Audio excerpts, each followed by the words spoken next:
And today we'll be looking at the physiological effects of age on the body. To begin with, we're going to talk about aging and stereotypes. Now, aging and stereotypes is to deal with as we get older or younger, we always get put into different stereotypes by society, and this can affect us, whether it comes to participating in sport, being treated differently in certain situations, and stuff like that. For example, when we on buses, there's always specific seating for elderly people. That's putting elderly people into a stereotype that they will not be as strong or able to stand as the younger generation might be. And similarly, babies as well have specific spaces on the bus for their buggies. And that's also putting them into a stereotype, and that they'll be in an assisted um, chair to help them so that they can sit properly. Um, Also, access and opportunities would vary with age. When we are in our prime, it's normally between the late teens to mid 20s, which means that the most access will be available for, if not younger, but though that age category, probably younger. So the most access between the very early teens, our preteens, all the way up to about 20. That's where we get the most access to a wide range of stuff. But as we get older, over 50, over 60, we tend to have a lot less access and opportunities into sport. That's because the body becomes less active, and so do these individuals generally as well. And there's no major competitions for them, which leads me to my next point, that the recreation and competition level will go down quite a bit. There are the senior games for older athletes, which is very good. It gives them an opportunity to compete against people their age and gives them something to keep active for. There are also a number of marathons that older people can take part in. So competition isn't as steady, but there are some that take place annually, which people can work towards. But it's nothing compared to what they may have had when they were younger. Also, on the recreational side, there'll be a lot less clubs to join, but there will be a couple still for like bowls or tennis and those types of sports that are quite easygoing, swimming on the body. But though it'd be hard to find an over 60s rugby club or something that's a bit more strenuous on the body, as the body can't handle it as much. There. So now I'm just going to take a look at what is aging specifically, and aging is to do with um, a process that would include a couple different factors, which may be muscular strength, metabolism and flexibility, weakened skeleton, longer reaction time, which is due to the brain, and less efficient cardiovascular system, which I'll take a look at later. So it's a process of them aging with time. Um, and there are two different types of aging, which are chronological and biological aging. So to begin with, the chronological aging would be described as the effect of aging as a function of the passage of time.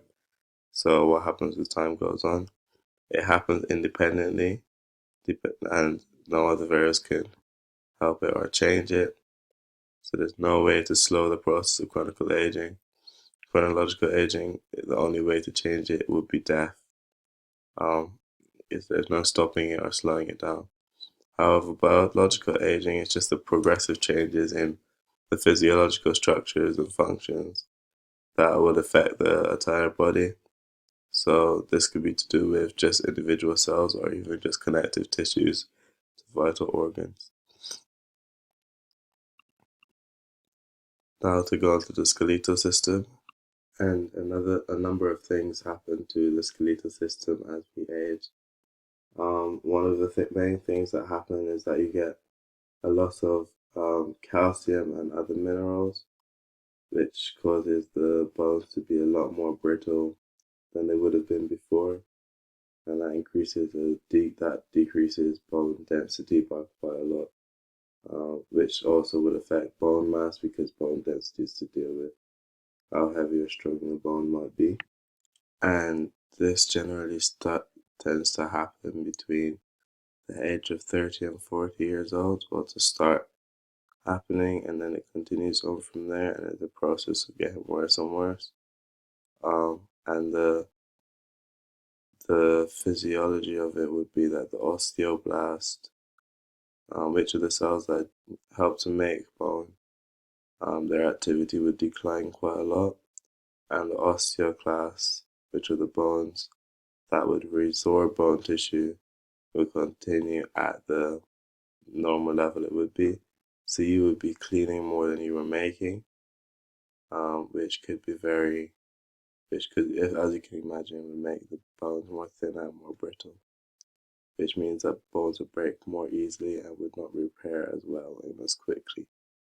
This could also mean that there's a higher risk of osteoporosis if this happens. And as you can see in these pictures,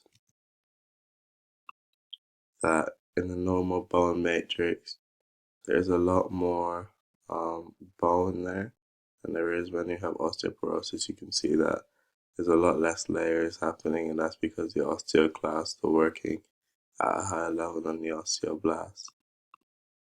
There's also a chance of osteopenia, which is a loss of bone mass, which would also come from a similar thing. And then after 30, osteoblasts are less active than osteoclasts, as I said before. And statistically, it's been proving that after 40, women tend to lose 8% per decade, whereas men only lose 3% per decade of bone mass. And there's also a risk factor of protein synthesis lowering, which would make the body more prone to osteopenia. Also, as we get older, there's a risk of arthritis happening, where exposed bone, chance of exposed bone is increased because cartilage between two other bones begin to break down, which would cause bone spurs and the bones to end up rubbing together. This can be very painful, and they're very common in the fingers, and in the toes. Also, even like the knees, any joints can be affected because of the reduction of cartilage, and that can increase as we age also. Now moving on to the muscular system. As we get older, the muscles in our body begin to deteriorate, and they become a lot less toned and less able to contract, which would mean that um, the contractions would be a lot less powerful. You wouldn't be able to be as strong or produce as much force as before. Muscle fibers, especially the fast glycolytic ones, tend to shrink, which also means less power in their contractions. And the muscles become more rigid, so a lot less flexible and pliable as they used to be. A condition that would be related to muscle tissue and its decline would be sarcopenia, which is the decline of skeletal muscle with age, and it causes a lot of functional decrease and loss of independence in older people. This condition is most commonly found in people that may have more inactive lifestyles, but it still tends to affect those remaining physically active throughout their lives. So this shows that although sedentary lifestyle does contribute to this disease, it's not the only factor. Um, as we age as well, sarcopenia um, will get worse, but in addition, um, not on the reasons it might get worse is because the hormone levels might change, and this can affect our muscle growth, like HGH and stuff like that. And I'm on the wrong slide. And it could also, because we would be requiring a lot more protein than before, the protein requirements will alter, which means that repair may not occur as quickly. And motor neurons tend to die as we get older, because we do tend to get more sedentary as we get older as well. And if motor neurons die, then that means that the central nervous system will work at a lot slower rate, but that's a different system. Moving on to the respiratory system. Aging may be affected by a number of different things. Some of these things could be to do with a lower rate of gaseous exchange, because the airbags become a lot more baggy than they used to be. And this means that they will not be able to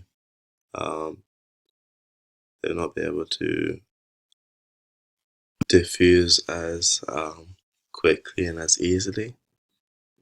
Another thing that would be affected with age is that lung function and that's would decrease quite a lot, especially to deal with things such as lung capacity and tidal volume. Those factors would be affected because the lungs themselves and the muscles, the respiratory muscles surrounding them, would become a lot weaker than they were before, which means that they will not be able to expand and contract the same way. And this could happen when the diaphragm specifically weakens. It would cause lower contractions and lower expansion to occur.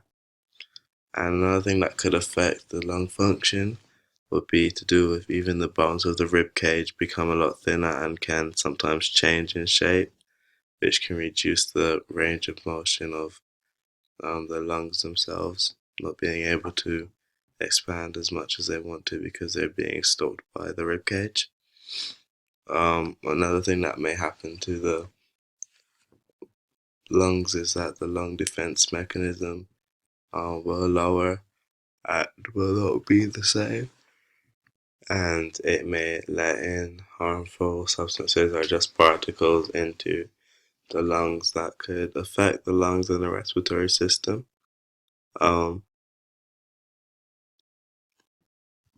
And all these factors could could increase the risk of lung infection, breathing patterns, and also oxygen level. Lung infection could occur by particles entering the body due to a low lung defense mechanism. And there's also an increase of chance of lung cancer as well, because as we age, our body's defense mechanisms in general, not just the lung defense mechanisms, are a lot weaker, which could increase the chance of cancer. Breathing and breathing patterns also could be affected because we have weaker lungs and weaker respiratory muscles. So you will be maybe breathing a lot shallower than you used to be, and that in turn would decrease oxygen level around the body.